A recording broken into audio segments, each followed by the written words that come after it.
Hi, Chuck McCann here. Answering more questions from people. Um, One question is, Chuck, how'd you get into making saws? Well, that that's a two-part question because something came before the saws, and so that requires this video, a story.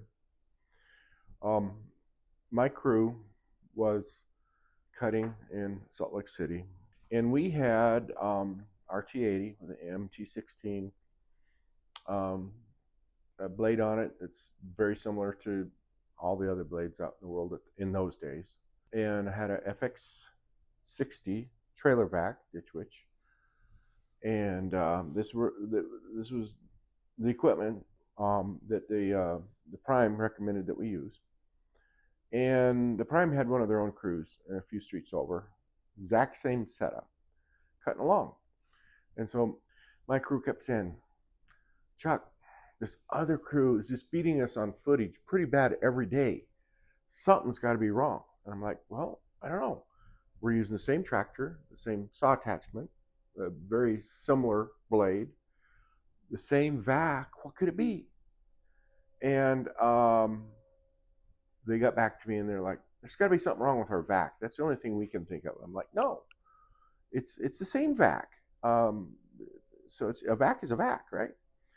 So the next day or so, they just decided to talk the other crew into swapping vacs because they were pretty sure there was something about our vac that was making us go slower than the other crew. And lo and behold, they swapped the vac, and the other crew started going slow, and we started going faster.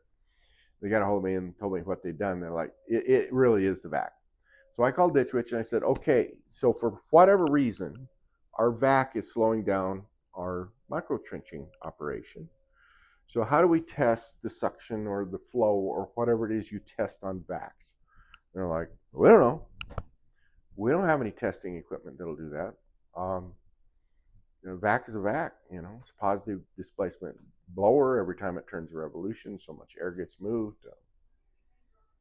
Okay, so I decided, well, I'm going to test the vac.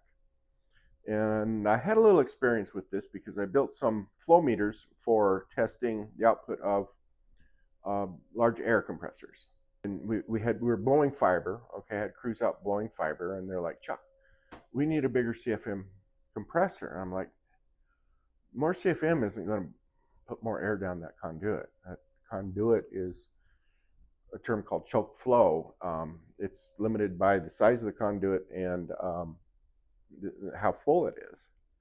Really, the only thing you can do is to increase your PSI, and that's only up to the burst pressure of the conduit, which I think 1.25 inch SDR11, the burst pressure is in the neighborhood of close to 200 PSI. I mean, I think it's a little less than that, but you can comfortably run at 200 PSI. And they're like, no, no, no, no, go get us an 850 CFM.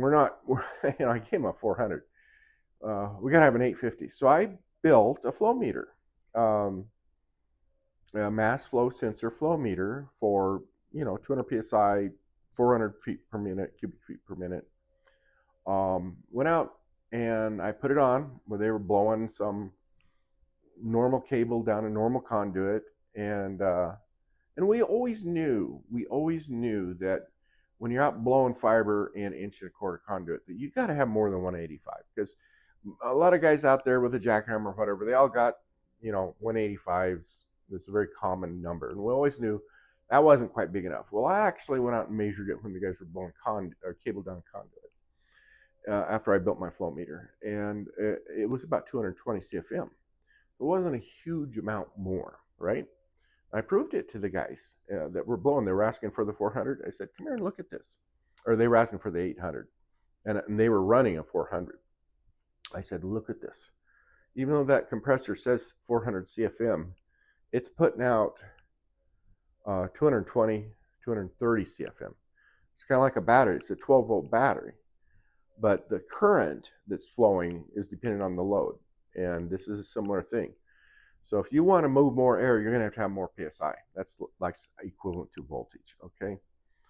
And, I made a believer out of them. More CFM on your compressor is just like a bigger battery. But you want to force more current down that tube, you got to have higher voltage, higher PSI. So I made a believer out of them. But anyhow, it's a long way of telling you I have some experience in measuring flows. But for a vac, it's not PSIs. I mean, you're talking about inches of mercury of vacuum, and you're talking about quite a bit higher CFM. Ditch Witch FX60, I think, is rated at sea level about 900, 950 CFM, but that's a nameplate rating of the blower. Okay, once you get all the plumbing hooked up to it and at altitude, it'll be less than that.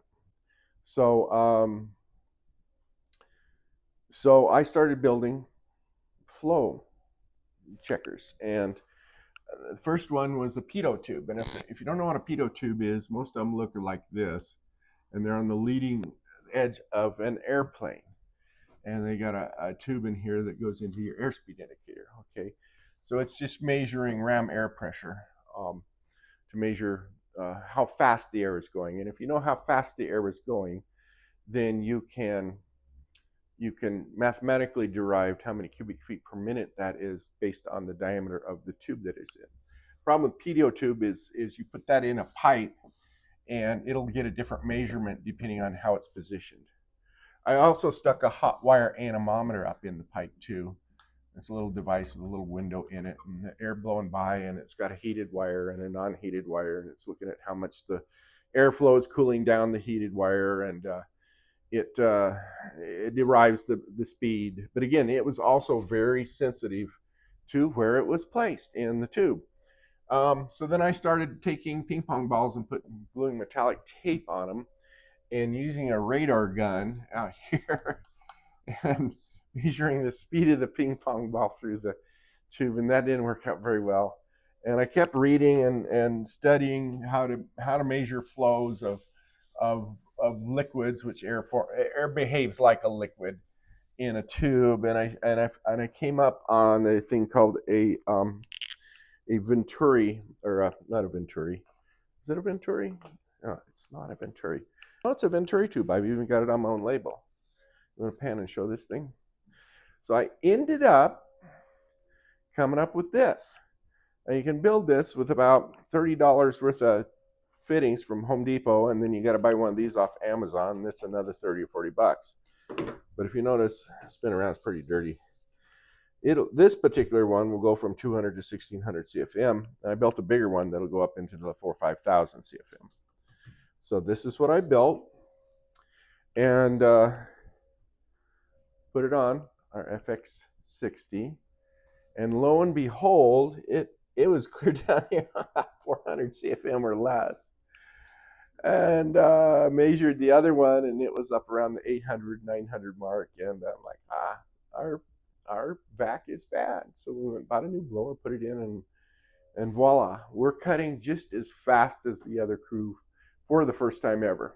So that's when I first discovered the relationship between your CFM and how fast you can cut. There are other factors. The design of the blade is pretty important, and the attachment's pretty important. Even the tractor is pretty important to a lesser degree, because the tractor has PSI and also flow to the blade. But the overall most important two elements to making some good footage is having a lot of flow and having a good saw attachment. Of course, running one of my blades. So anyway, that's the first half of this story that describes how I kind of got into building saw attachments.